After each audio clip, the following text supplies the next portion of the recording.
What's up, everyone? And it looks like chat isn't working today. Every other day, man. Or every other stream. Today's going to be fun. I think it'll be kind of a quick video. We are going to be going over I forget what it's called, the alias require import and use section of the Elixir Get Started guide. So why don't we just go ahead and jump right in.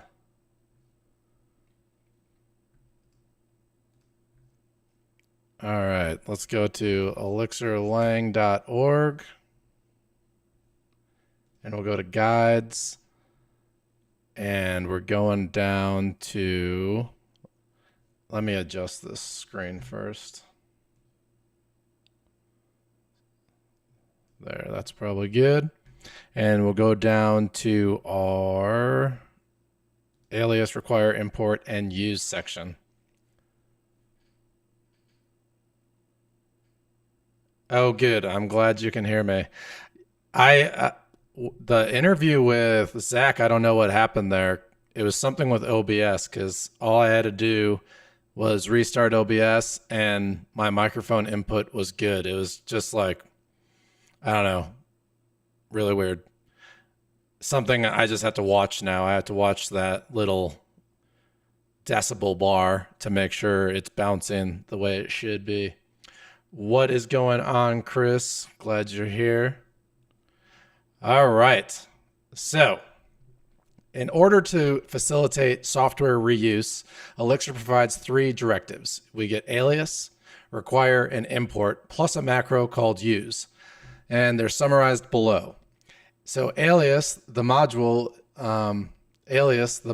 so it can be called the bar, or alias, the module, so it can be called as bar instead of foo.bar. Okay, yeah, so when we alias in something, you can also rename the alias, so you can access it as bar. This is a weird example because if you alias foo.bar, it already is going to be referenced as bar, but you could rename it anything here. And then the require module, it's in order to use its macros. The import functions from foo, so they can be called without foo prefix. So if you import, you have access to all the functions without saying foo.function name. And then use invokes custom code defined in foo as an extension point. So like if you're creating any macros or like a DSL, you would use, and it's kind of like code injection. So everything inside that module is injected into your module.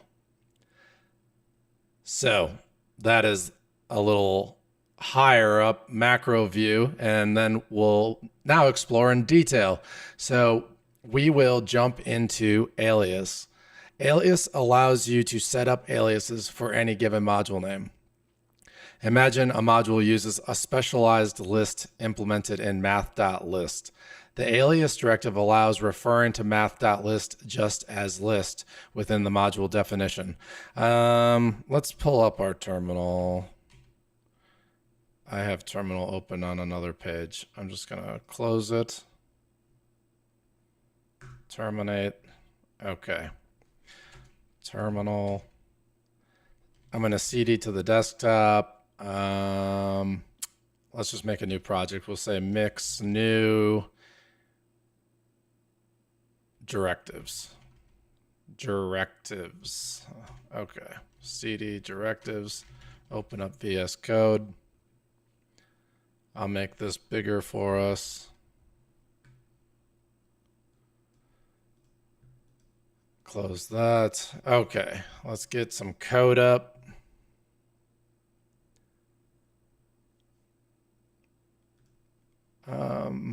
We'll just delete this.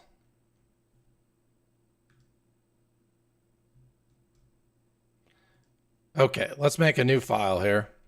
We'll call it stats.ex, and we'll make our def module stats, and then do an end block.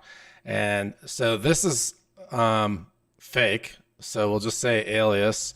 We're not actually aliasing in a math dot list module definition. But if we did alias or math.list, so this would probably be like in a math directory. So imagine, you know what? Let's make this. It's dumb to do an example that doesn't work. Let's make a new folder, math, new file, list.ex, def module, math.list, and then we'll have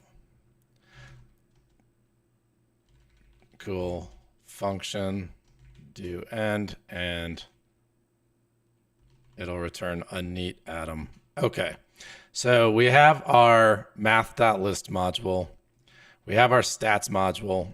We're importing our list module, and we can alias it in as a name like this. So there we go.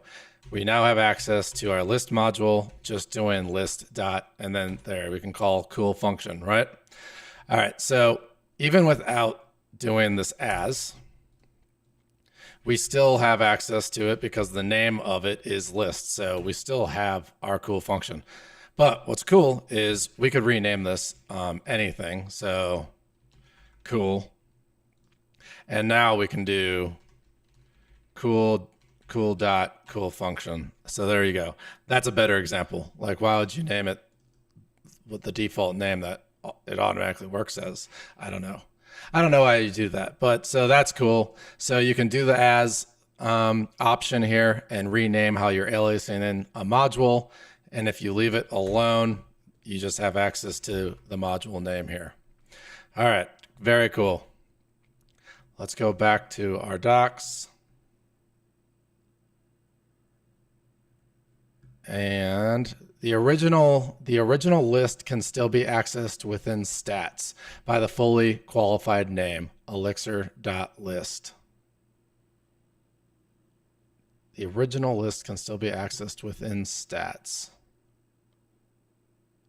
by the fully qualified name, elixir.list. All modules defined in Elixir are defined inside the main Elixir namespace, such as elixir.string.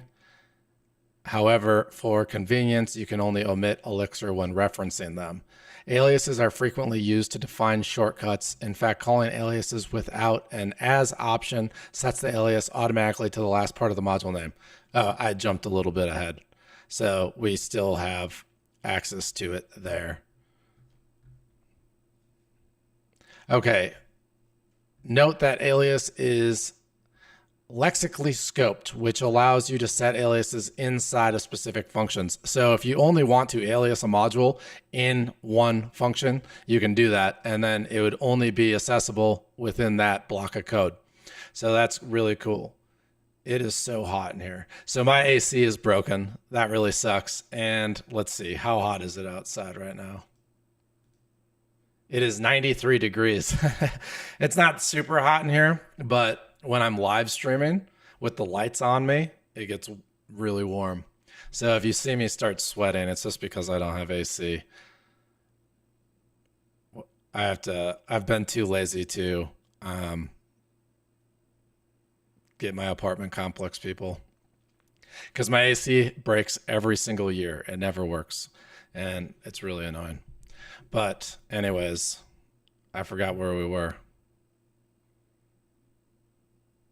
I know, Mike, it's horrible. I wonder if messages are working yet. Nope, not today, guys. All right, note that the alias is lexically scoped. Okay, we already said that. What's up, Sasha? And let's go back to our code example.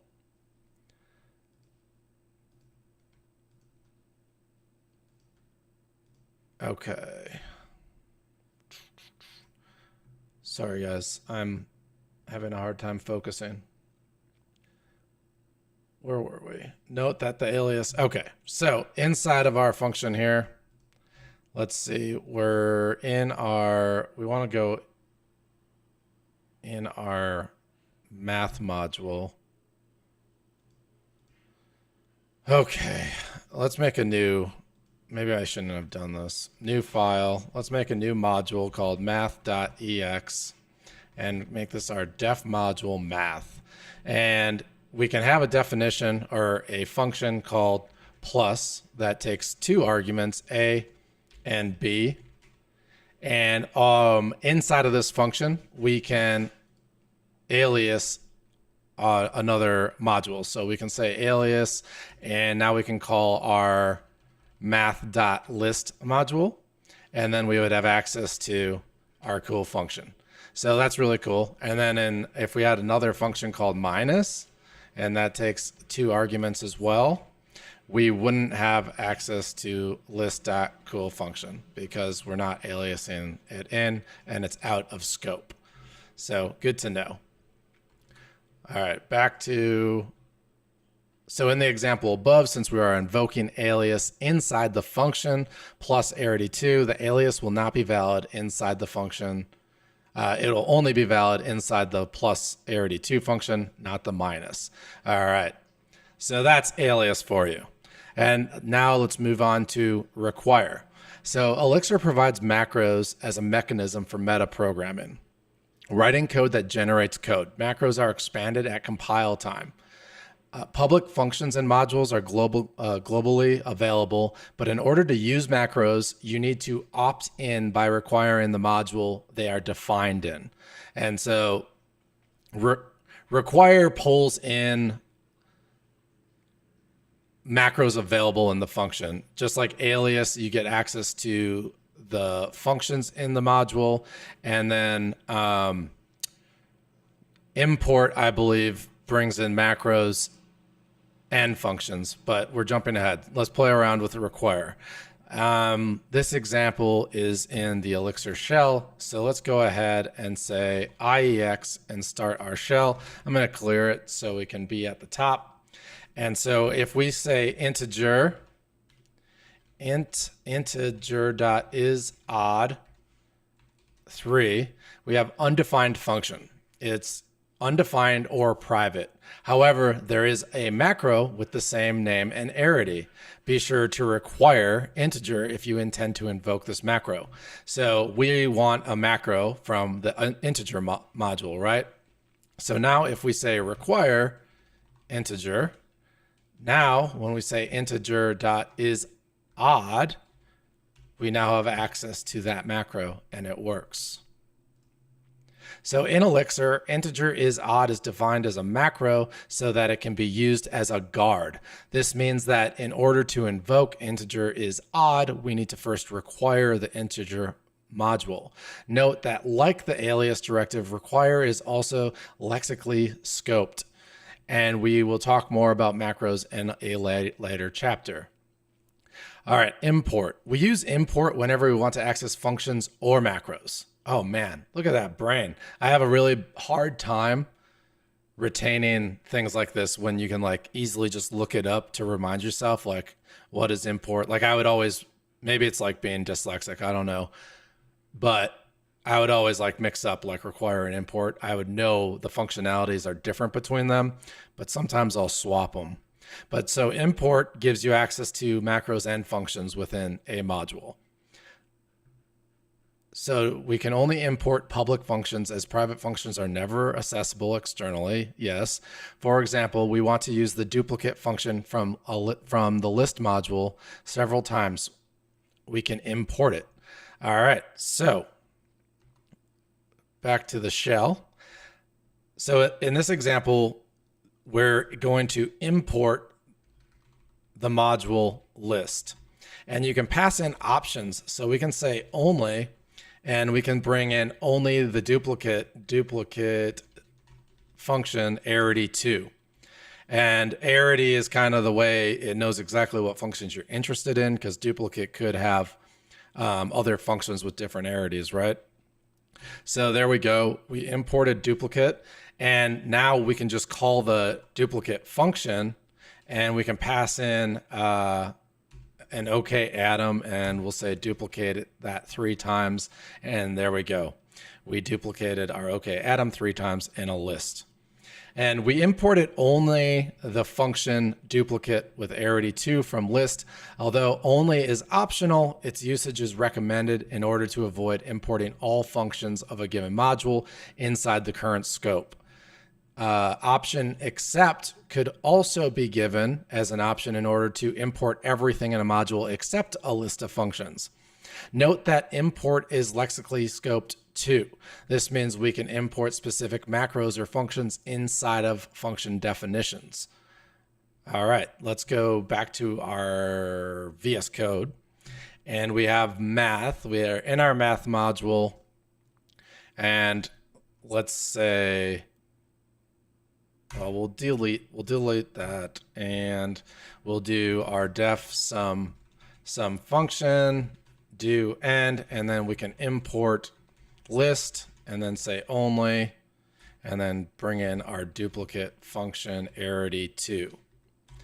And then we can call duplicate, and we can duplicate whatever we want here 10 times. All right.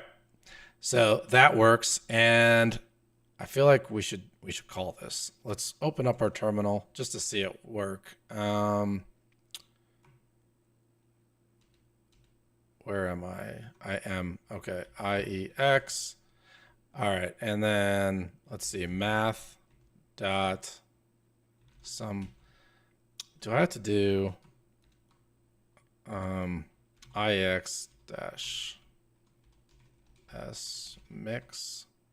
There we go.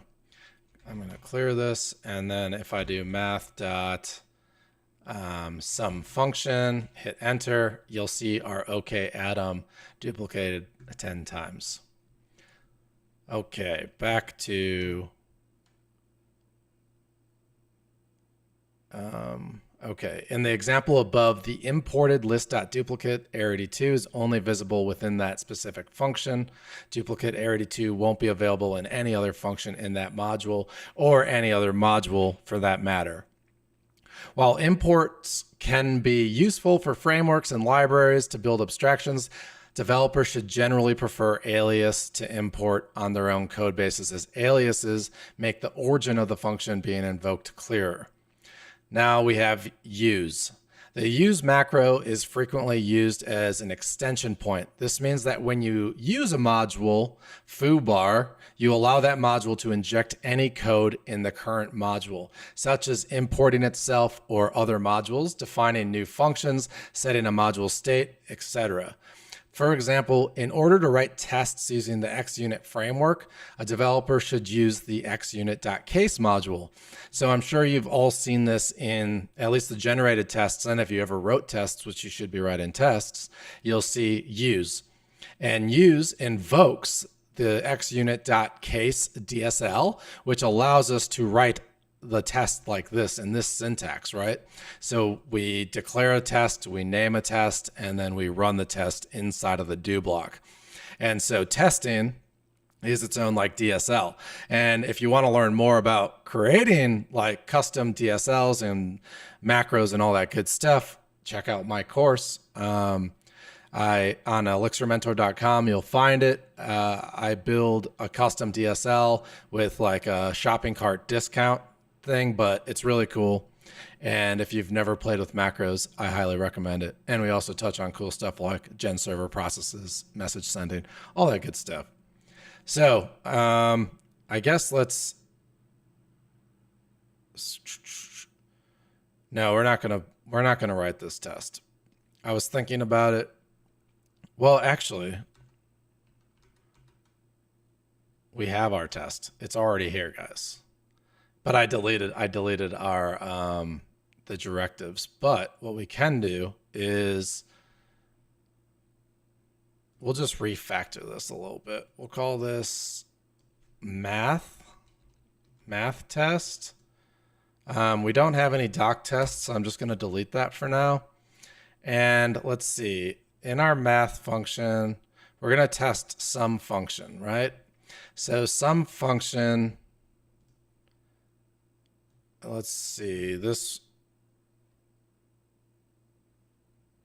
some func returns 10 okays. And then we can do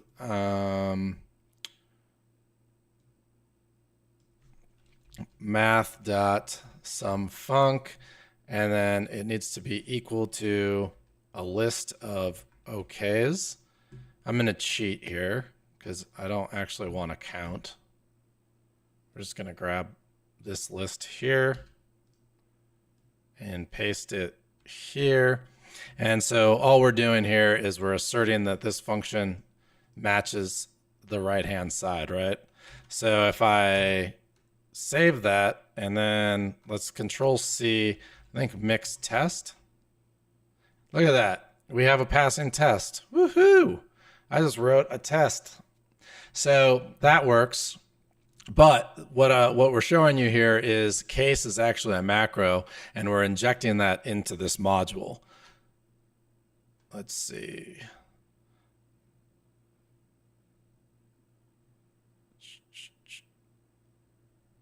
Cool. Well, we'll dive more into macros in a little bit. I don't want to take too much of a side tangent, but that's pretty cool. Let's go back to the docs. The use, all right, I think, okay, so behind the scenes, use requires the given module and then calls the __ using __ arity1 callback on it, allowing the module to inject some code into the current context. Some modules, for example, the above, xunit.case, but also supervisor and gen server use this mechanism to populate your module with some basic behavior, which your module is intended to override or complete. Generally speaking, the following, so we have an example here. We use feature, and then we can pass in options, and that would be like passing in the options into the using callback that is being called. So that, like, when you use a macro and you pass in options for it to work, that's what's happening. So the same thing is happening. Okay, cool. So it's being compiled into the same thing. So the use macro essentially just requires it, and then we're calling the using callback and passing in the option. So these two things are doing the same thing. Since use allows any code to run, we can't really know the side effects of using a module without reading its documentation. Therefore, use this function with care and only if strictly required. Don't use where an import or alias would do. So yeah, if you're not using like a DSL or something that's like completely like where you need everything injected into your module, you don't want to use it, because you're trusting that code completely. All right, understanding aliases. At this point, you may be wondering, I should make sure.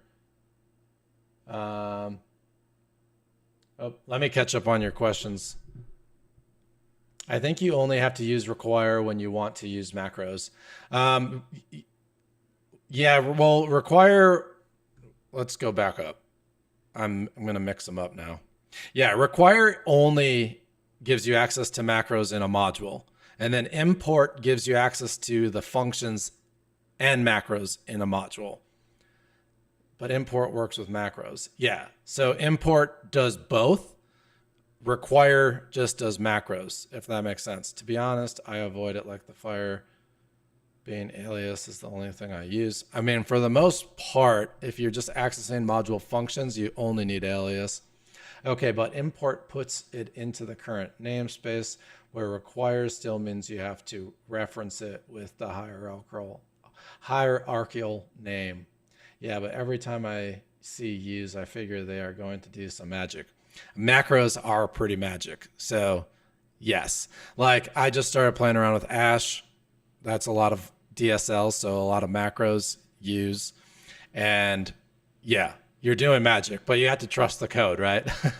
You don't want to just, I don't want to just like give you a shady project and tell you to use it, because it does fully inject everything that's happening in that macro.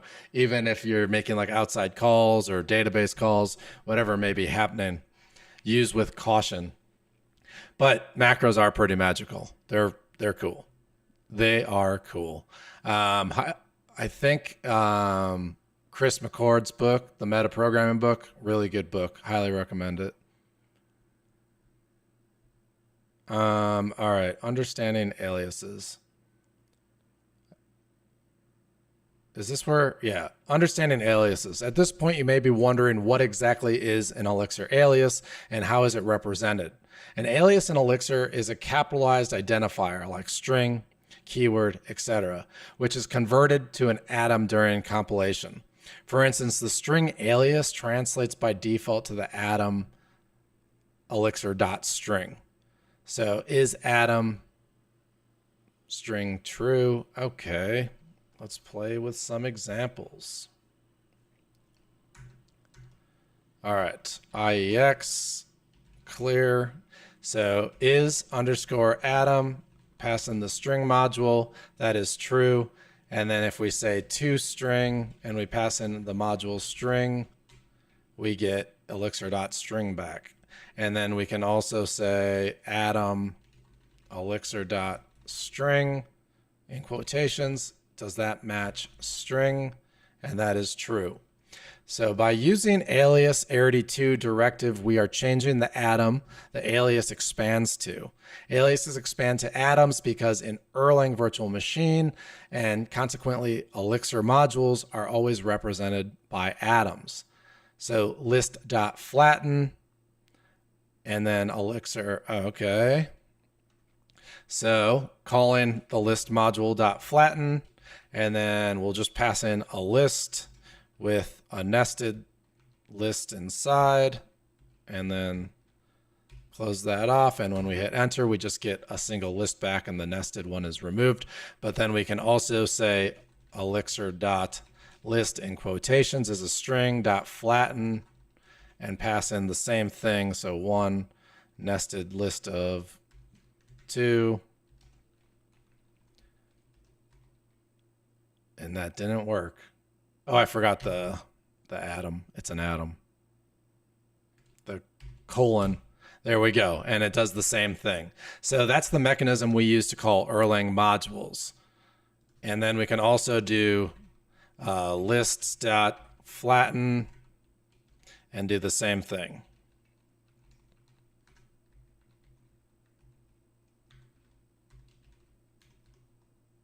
Sorry, peeking around my microphone. And there we go. So when you see a colon in front of a module name like that, that is a Erlang module. All right. So module nesting. Now that we have talked about aliases, we can talk about nesting and how it works in Elixir. Consider the following example. We have a module called foo, and then we have a nested module called bar. The example above will define two modules, foo and foo.bar. The second can be accessed as bar inside of foo as long as they are in the same lexical scope. All right. Let's see here. As long as they are in the same lexical scope. If later the bar module is moved outside the foo module definition, it must be referenced by its name, foo.bar, or an alias must be set using the alias directive discussed above. All right, so note, in Elixir, if you don't have to define the foo module before being able to define the foo bar module as they are effectively independent, the above could also be written as def module foo.bar and then a separate module foo, and you can alias in still can't access bar. Foo can't access foo.bar, can't access it as bar. Oh, yeah, that makes sense because the module name is foo.bar. All right. I feel like that's kind of confusing. Do you guys want me to run through a VS Code example with the nested module? Just give me some yeses in the comments and I'll do that.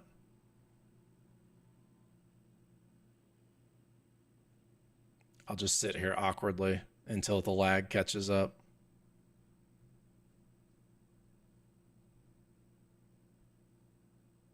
All right, I'm not going to wait. I'm going to do it anyways.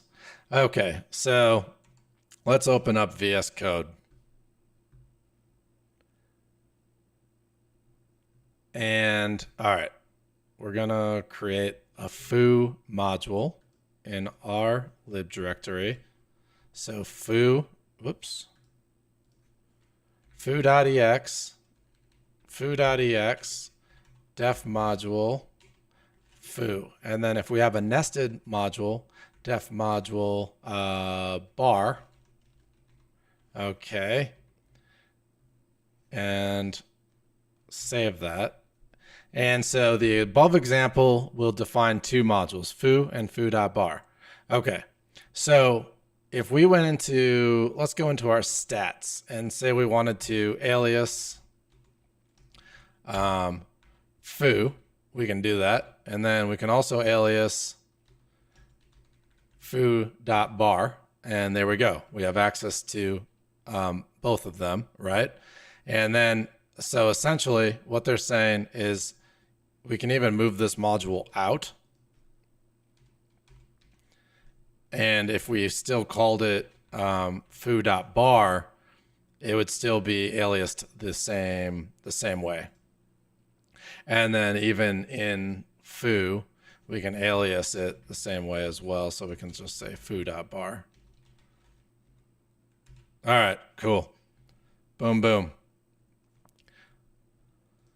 Okay, aliasing a nested module does not bring parent modules into scope. Consider the following example. We have foo module with a nested bar module, and then inside of bar we have a baz module. So if you alias foo.bar.baz, you don't have availability to bar or foo. You only are aliasing in the baz module, which that makes sense, right? I think it makes sense. When would you use nested modules?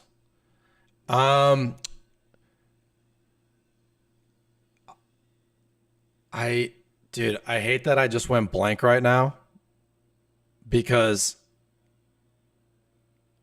I actually just nested a module for something and I can't remember what. Oh, I know.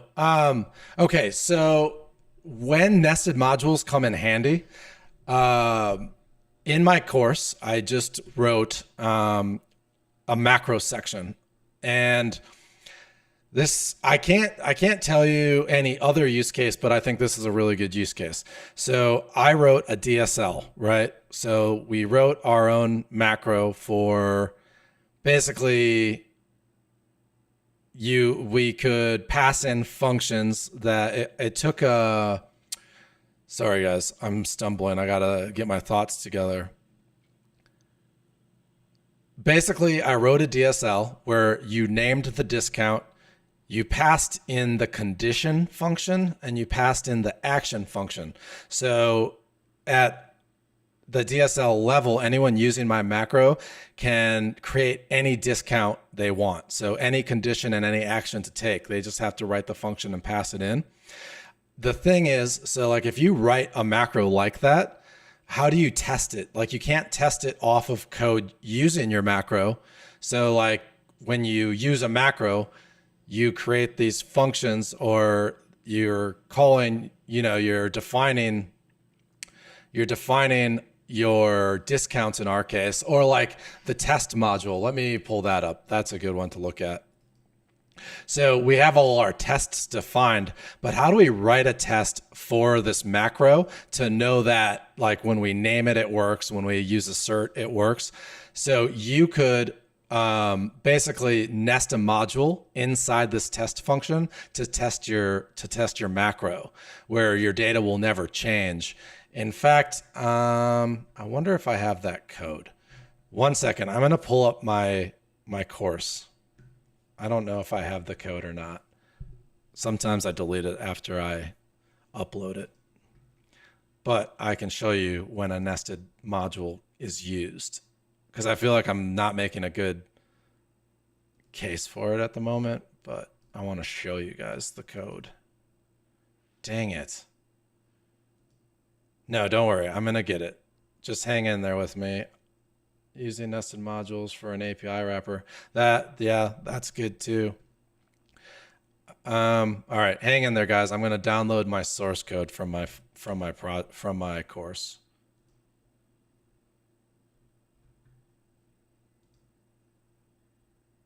Dun, dun, dun, dun. Let me see if I can find it. Files,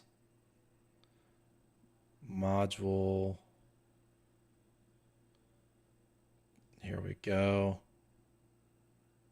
Okay, I'm downloading it, guys. You'll see.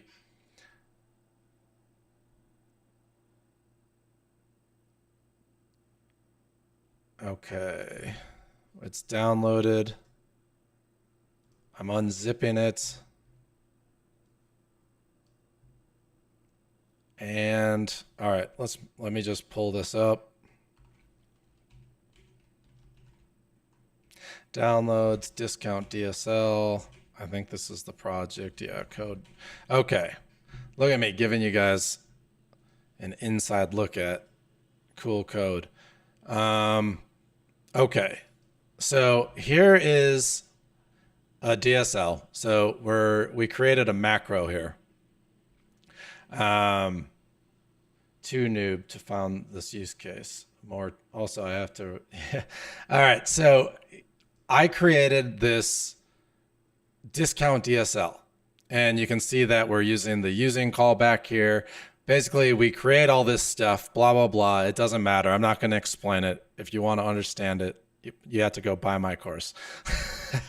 But so how you use this macro that I wrote is here. So see, we're using my discounts DSL, and we're calling my discount function, my discount macro here. We're naming it, okay? And then we're passing in required fields, and then we're passing in the condition and then the action taken. And then I just write my condition and action underneath it, right? But so in this case, my macro could be used differently by anyone writing discounts. So my use case doesn't fit everyone's use case. And if I wrote the macro, how do I just test my macro, right? Because if I was the only one, if it was just within my macro code, discounts.ex doesn't exist. So when I'm writing my tests, I have all my tests, right? And up here, I embed a module. Here's a nested module with my test cases. So I'm using my own macro inside my tests in a nested module, and then I can write tests based off of that. And so that's kind of how you can contain all your code for a self-contained macro if you wrote a macro that other people are using. So a framework like Ash and stuff, you could just embed a use case and then write your tests for it. Does that make sense? I think it makes sense. So yeah, this is a good use case for an embedded module. Enough of that. No more peeking into my secret course. All right. So yeah, there's that. All right. And then multi-alias import, require, and use. It is possible to alias, import, require, or use multiple modules at once. This is particularly useful once we start nesting modules, which is very common when building Elixir applications. For example, imagine you have an application where all modules are nested under my app. You have an alias, the modules, myapp.foo, myapp.bar. Yeah, okay. I mean, so in this case, this kind of comes down to naming conventions, right? When we created our list.ex file here, it is inside of a math directory, so I named it math.list, right? So if I created another file here, and let's call this one number.ex, and then we have our def module math.number, right? If I were in stats, you can import or alias multiple things with curly braces, multiple modules. So we can now import number here as well, just like that. So there you go. And I guess technically, since we're naming our modules like math.list and math.number, these are technically nested modules within a math module.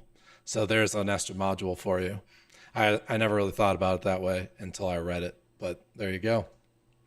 So With this, we have now finished our tour of Elixir modules. The next topic is to cover module attributes. So let's see, today is Thursday. On Tuesday, we will do module attributes.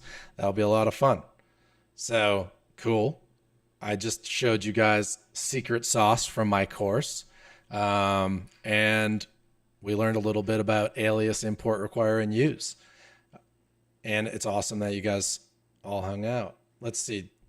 What's up, Connie? I don't know if I said hello when I saw you join. Oh, you didn't even say hello, Connie. Nice stream. Thank you, Sasha. And thanks, Mike. Thanks, Connie. Thanks, Randy. Elixir for Dev is like to have foo and foo.bar in separate modules. I prefer separate in different files. Yeah, I mean, for good code organization, you should have your modules in separate files. I agree.